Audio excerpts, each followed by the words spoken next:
Hello everyone. Welcome to the session on how to identify a perfect seam. In this session, we will learn how to recognize and identify the standards for quality clothing construction that gives a garment a professional and finished look. The workmanship of a garment and each of its components determine the quality of seams. When the seams work is not done properly, it would affect both the external appearance, the comfort of the wearer, and also the garment's durability. Sometimes a garment may look very attractive and appealing, but its quality can be poor.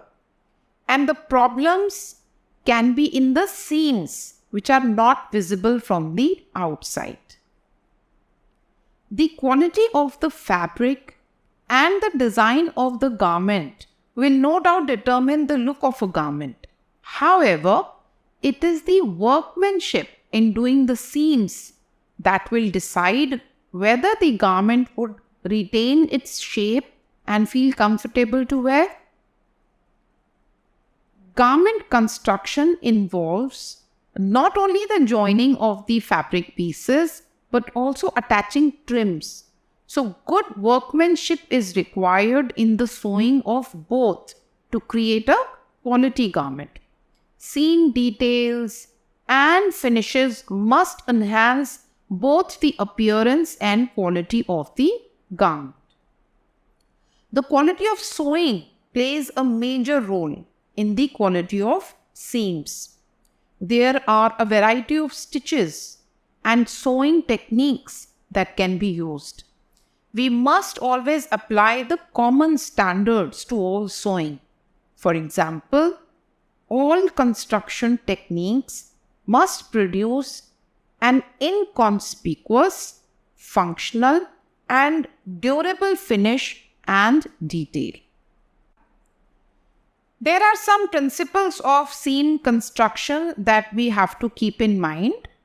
First is to use the right thread. You have to match the color, fiber content, thickness, and strength of the thread with the requirements of the seam. You also need to select the right needle type and size which is required for the fabric and stitch used in the seam. Also select the right stitch length which is suitable for the fabric, location, as well as functional and decorative requirements. Also check and adjust the stitch tension and presser foot pressure. You need to test the seam before actually making and finishing the seam. Use 2 strips of the same fabric to test the seam and finish. Make a few back tacking stitch at the beginning and ending of each seam to reinforce the seam. Ironing of seam is also necessary after sewing. Every seam should be flat, neat, and as narrow as possible.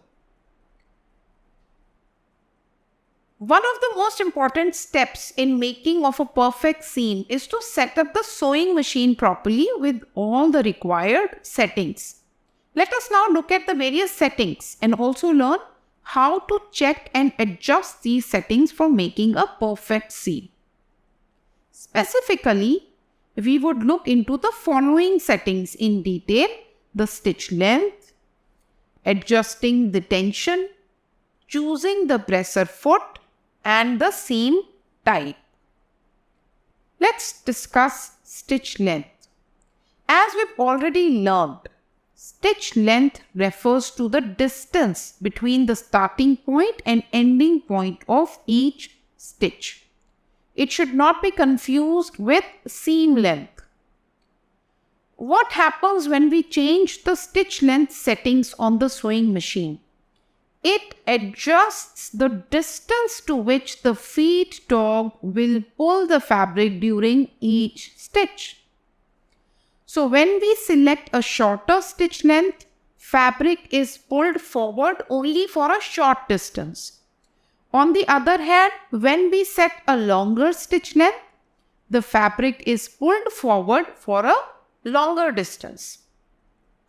So the stitch length settings on most modern sewing machines range from 0 to 5. It can go up to 7 as well. So each unit in the stitch length settings indicates the length of a single stitch in millimeters. So for example, a stitch length setting of 3 will produce stitches that are 3 mm long, or just under 1/8 of an inch. So there are a number of factors that influence the choice of stitch length. First is the functional convenience. See, while basting, we normally use longer stitch length as it is quicker and at the same time serves the purpose of holding the fabric pieces in place, and it can also be removed easily with speed. Another factor is to prevent fabric damage. A longer stitch length is preferred for sewing leather or vinyl. A longer stitch length reduces the number of holes which are punched into the fabric. So it prevents the stitched edges from tearing off. The next factor is that of outward appearance. For example, in the case of top stitching, for example, we use a longer stitch length as it results in a more neat and professional look. Then speed also is an important factor. It is also true that the ready-made garment industry also uses longer stitch lengths to reduce the stitching time. It needs to be done optimally so that the seam quality does not suffer. Seam neatness is also another factor. In the case of lightweight and sheer fabrics, we use a shorter stitch length to prevent the fabric from getting pulled or gathered during the process of seam construction. Then fabric weight. Longer stitch length is better for heavier weight fabrics to keep the seam flat. Seam strength is also another important factor. So generally, shorter stitch length produces a stronger seam. However, care should be taken to ensure that shorter stitch length does not shred the fabric. The thread size should also be taken into consideration. Longer stitch length is a practical requirement for thicker threads to minimize the bulk and to reduce the stitching problems, whereas shorter stitch lengths are ideal for fine threads for improving the strength and appearance of the seams. Then seam type and location should also be considered. A longer stitch will create angular shapes in curved seams, whereas a shorter stitch length is better for smooth curves. So how do we adjust stitch length? If you have a mechanical sewing machine, that is, which is non-computerized, there is typically a dial on the front of the sewing machine with either length written next to it or a dashed line going from short dashes to longer dashes. So what stitch length should you use? So there are some guidelines for the best stitch length to use in different situations. So a standard stitch length is 2 to 3 mm. So you can fix the dial at 2 or 2.5 or 3. For doing machine basting or gathering, the stitch length should be 5 mm. For doing stay stitching around necklines and curved seams, 1.5 to 2 mm of stitch length is suitable. And for doing top stitching, 3 to 4 millimeters of stitch length is considered suitable. So these are guidelines only. You should always test your stitch on a scrap of fabric and adjust to the fabric and thread on your own preference. The next step is to set the tension setting on the sewing machine. Poor sewing machine tension on a machine can result in an unstable seam, puckering, or just plain unattractive stitching. Perfect machine stitches interlock smoothly and look the same on both sides of the fabric. So if you see small loops on the right side or the wrong side, that means the thread tension is not correct. So how do you adjust the upper thread tension? So when you're adjusting the upper thread tension on your machine, remember that higher numbers on the dial indicate higher tension. That means tighter tension.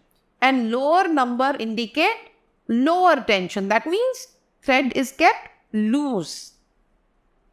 So you try changing the tension dial up or down 1 unit and you sew another line of stitching on your sample to see if the tension is balanced.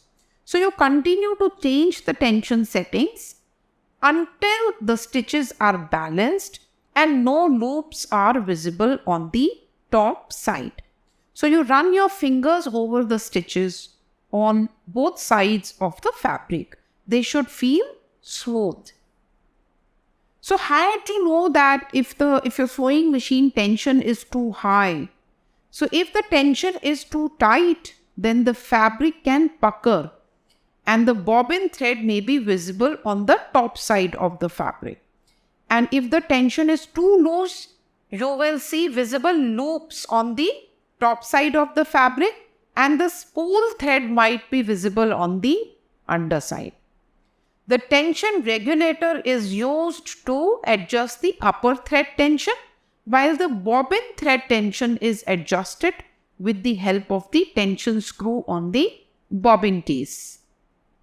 So you need to rotate it clockwise to the right to increase the bobbin thread tension and anti-clockwise to the left to reduce the tension. So next comes the choice of presser foot. So there are several varieties of presser foot available, such as for sewing zippers to the garment opening, for making buttonholes, or for holding buttons and snaps in place. So let's discuss some common varieties of presser foot attachments. So there is an all-purpose presser foot.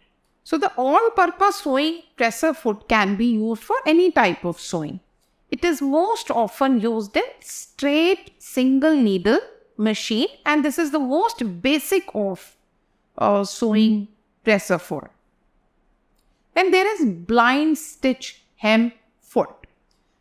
This kind of a presser foot allows for sewing a hem on the wrong side of the garment where the stitches are not visible on the right side. And you can see, this blind stitch hemming being done on many of the t-shirts.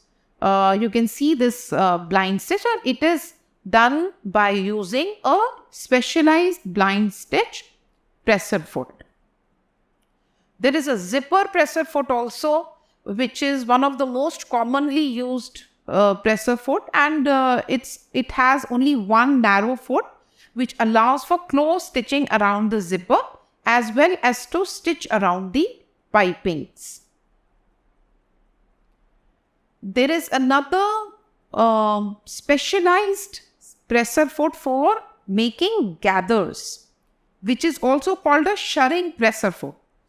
It helps to hold the gathered folds evenly as it passes along the fabric edge. Then there is a button stitch presser foot. Now this presser foot is used to attach the buttons. Both 2-hole or 4-hole buttons can be attached by using this kind of a presser foot. It holds the button securely in place while a zigzag stitch is used to attach the button. So depending on the purpose of the task, the zipper foot is selected, and alongside you also need to adjust the stitch type, tension, stitch length and stitch width. You need to adjust all these settings also in the sewing machine. So after setting the sewing machine, run it on the fabric to check the quality of the seam. The selection of seam and seam finish is the next decision in achieving a perfect seam. One must know about the categories of seam types. So very simply put, they can be, categorized in three types of seam categories: the plain seam, the self-finished seams, and the decorative seams. A plain seam is the simplest type of seam, and it can be used on almost any item. Plain seam is defined as any seam that attaches two pieces of fabric together with the wrong sides facing.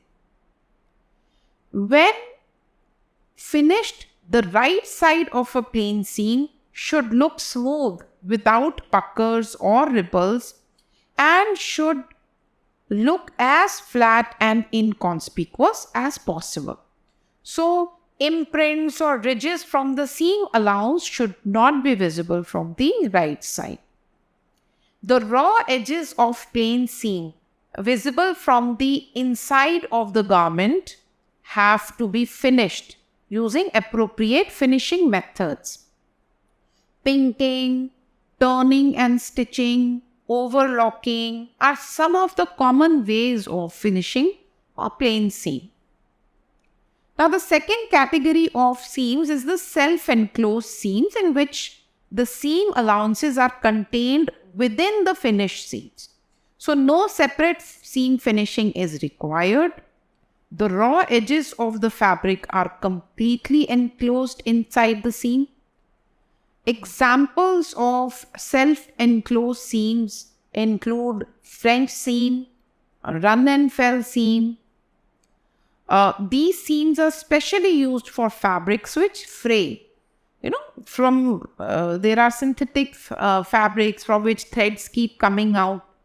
So these are the fabrics where, you need to use self-enclosed seams.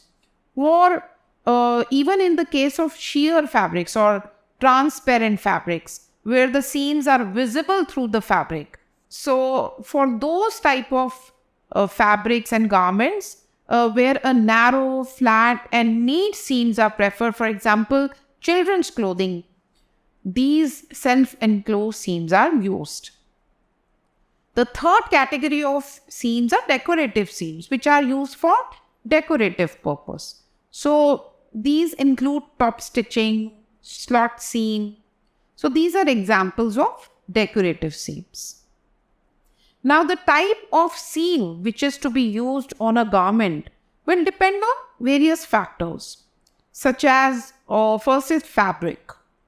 So when you're working with a heavy fabric, you should avoid using bulky seams like French seam. So, French seams would be more suitable for delicate fabrics like georgette and chiffon. Then also design and use of the garment also, influences the choice of seam. So, for example, when you're making a sports shirt, a strong seam is required. So, a flat fell seam, a run and fell seam is more appropriate for that purpose. Then another factor is shape of the seam. That also influences the choice of seam. Seams may be straight or curved. So straight seams may be in vertical direction or horizontal direction or slanting and angular direction. So when you're joining curved edges, a plain seam will give a better finish than a French seam. Then location of the seam in the garment also influences the choice of the seam. So there are seams in the areas of the garment which may get stretched during body movement, will have to be made more durable than others. So French seam is ideal for making the side seam, but may not be, more suitable for attaching a sleeve to the armhole. So let's now discuss some of the workmanship standards of seams and seam finishes. So a well-constructed seam should be smooth and even in appearance on the inside and outside of garment. The machine tension, stitch length, presser foot pressure should be properly adjusted to suit the fabric and the thread. A seam should be even and uniform in width throughout its length. A seam should be secure from both at the beginning and at the end. A seam should be pressed open without any puckers or any unsightly appearance, and they should be pressed properly according to the type of seam it is and the way it is used in garment construction. A well-constructed seam would be stitched with the thread which is appropriate to the fabric, type, the color. The thread color should match or should be slightly darker than the fabric. A well-constructed seam should have a consistent stitch length. It would be flat and trimmed or graded if necessary to reduce the bulk. And the seams should be made in such a way that the fabric designs such as stripes or checks should match at the seams as much as possible. Similarly, a well-applied seam finish would be appropriate to the type and weight of the fabric, would be smooth and neat in appearance inside and out, will not create excess bulk on the seam, and a well-constructed seam finish would also be not visible from the right side of the garment. It should be even in width throughout, and it should use understitching to roll under an enclosed seam and should not be visible on the right side. So especially when we are attaching facing on the neckline or any, garment edge, a facing is supposed to go, turn totally inside the garment. So when you are attaching facing to any edge, you must do understitching so that it rolls over, it turns over completely inside the edge. Well-constructed seams would also use reinforcement stitches on the areas of stress. Let's discuss the standards for a well-made machine stitch. So a very well-made machine stitch will use a thread type and needle size which is appropriate to the fabric and situation for which it is used. So generally, finer the fabric, the finer would be the needle and thread, because thread expands and takes up the entire area created by the needle. So there should be no excessive holes created by the needle.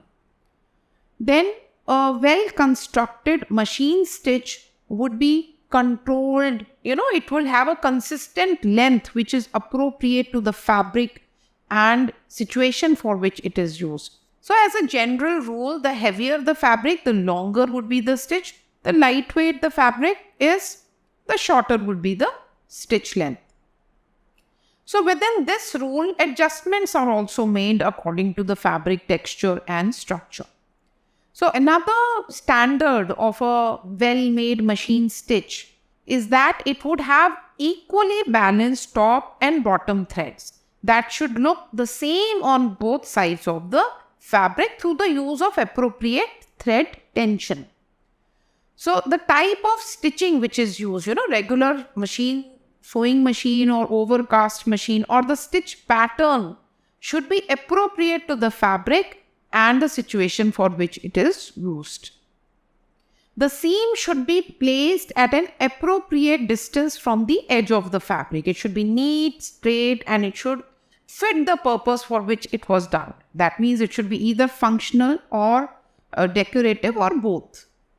So in garment construction, basically, you require function, structure, and decorative design. So clothing, which is a wearable art, it needs to be wearable, which means that it needs to fit the body. It should be able to be taken off and worn again. So the garment needs to feel comfortable. It needs to provide adequate room to move while still maintaining its shape or form. Therefore, the selected fabric needs to be of a suitable weight and appropriate for the garment. This structural design, the structure of a garment is everything, that holds the garment together. The fabric, the seams, shaping, and everything that goes on between the outer fabric and the inside. So it incorporates a number of different elements depending on the desired look that you want to achieve. A garment which has been nicely made and neatly finished will wear better over time. It will also sit better on the body. Sometimes when a garment is not finished, correctly, small details will not seem to hang nicely on a body. Like, for example, a neckline, it may not sit quite well. Seam may pucker up in the wrong areas. So a large part of the ability to control the shape of the garment is in giving the correct structure to the garment. So then decorative design, is also important. So after the functional and structural details have been carefully considered, decorative design is taken care of. Decorative design refers to the decorative surface finish or details, which often, catches your eye first and draws your attention to a garment. So details such as buttons or ribbon or embroidery or trimmings or the fabric print, pattern, color. So these embellishments can be paired or matched to enhance a design. So the purpose may be completely decorative, but it should always be carefully chosen. So basically, the more you sew, the easier it will become. So practice sewing on paper if you have to, and then practice using your sewing machine to sew on fabric. And soon you will realize that you don't even have to think about it, and you will get perfect seams every time or most of the time. Thank you.